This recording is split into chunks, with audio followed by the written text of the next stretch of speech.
I don't really have expectations when I enter a movie, but I do have hopes. And I think that my hope here was that this would hit a kind of tonal bullseye between comedy and horror. I am Drácula. You will make a very good assistant. No! He's evil. We will protect you! You have the word of the most trusted institution on earth, the Catholic Church. Hello, how are you? Hello. Good, how you doing? Happy to see you. I'm happy to see you too. Happy to meet you. I don't know how we're gonna do this NICOLAS thing, but I think I'm gonna start with you, Nicolas Cage. Okay. I know Dracula was one of kind of like your dream roles, so I wanted to ask you, how has that lived up to your expectations? And in each ways, it was different from what you expected, maybe. Well, actually, it was what I had hoped for. I don't really have expectations when I enter a movie, but I do have hopes. And I think that my hope here was that this would hit a kind of tonal bullseye between comedy and horror. I remembered going to the cinema as a teenager and watching American Werewolf in London and just finding it so much fun to be screaming and laughing at the same time and going back and forth. And I think this movie hits that tone, and that's my hopes had become realized. And Nicholas Holt. This is so weird. I'm sorry about that. I wish I could call you like Nick and Nicholas or something different. But I would like to ask you, what do you think is what Renfield gets from this codependent relationship? Why is it so hard for him to just let go of it? I think it's difficult because there were good times. There's great moments that these characters have shared together, and I think it was, he got introduced to high society and had all these wonderful experiences and shared moments with Dracula, and also Dracula, is intelligent.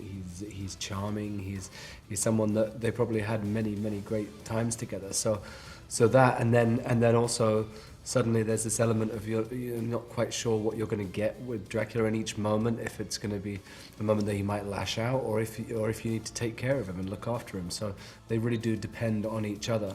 And also Renfield can't recognize where he's lost himself at the beginning of this story. He's aware that he made mistakes, but he hasn't come to terms with that and accepted responsibility for it.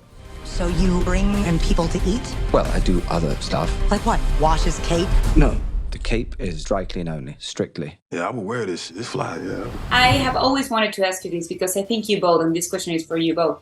I love watching you on screen because it's an entirely different experience each time. You don't even look like yourself sometimes.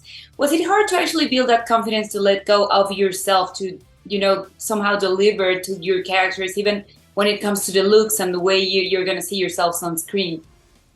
Well, I think, for example, in this movie, I had a lot of help. I had a tremendous makeup department, Christian Tinsley, and the wardrobe department. They really designed the look of the character with me together, and we without them, it would have been very hard to, as you say, let go. But they helped me believe with the look they were applying externally that I could evoke or believe I was this narcissistic vampire. And Nick? Yeah, I think that's the fortunate thing, like Nick said, that we kind of have these amazing creative teams around us to make it as authentic and realistic as possible for us to pretend. But yeah, that's the aim was always to kind of lose yourself in the character you're playing. Yeah, to try to believe you are the character and not think too much about the acting of the character. Yeah. I will no longer tolerate abuse. I deserve happiness. Let me explain something to you, okay? You deserve only suffering. I will unleash an army of death. Everyone you care about will suffer because you betrayed me. We have to stop him before sunset. You were just saying that Dracula is a narcissist, and I love that we get that diagnosed from an actual sort of psychologist, not really, but somehow. If you could actually take any of your characters to know a diagnosis on what's going on in their heads, who would you want to know what's behind that from your previous characters, even this one? I think I recall having a psychiatrist analyze a script. I was doing Bringing Out the Dead. I think it was Bringing Out the Dead for Martin Scorsese, and I asked him to read the script. I called somebody up and said, what's your analysis of Frank Pierce? Is this burnout something that you've seen, talking to various patients, what have you? And I think I remember having that conversation, but that might have been the only time. Or characters that we'd like assessed. I mean, a character that I've enjoyed playing a lot is Peter the Great, or Peter the Third, and so I'd like to get him assessed, but he's got a lot of Freudian issues going on.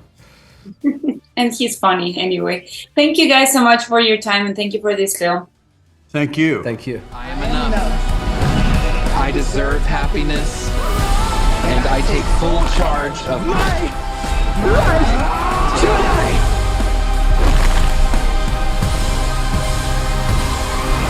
You know when something crazy happens and someone's like, it's okay, I've seen way worse. Everything I saw you do today is gonna be my way worse. It's my least favorite part of the job.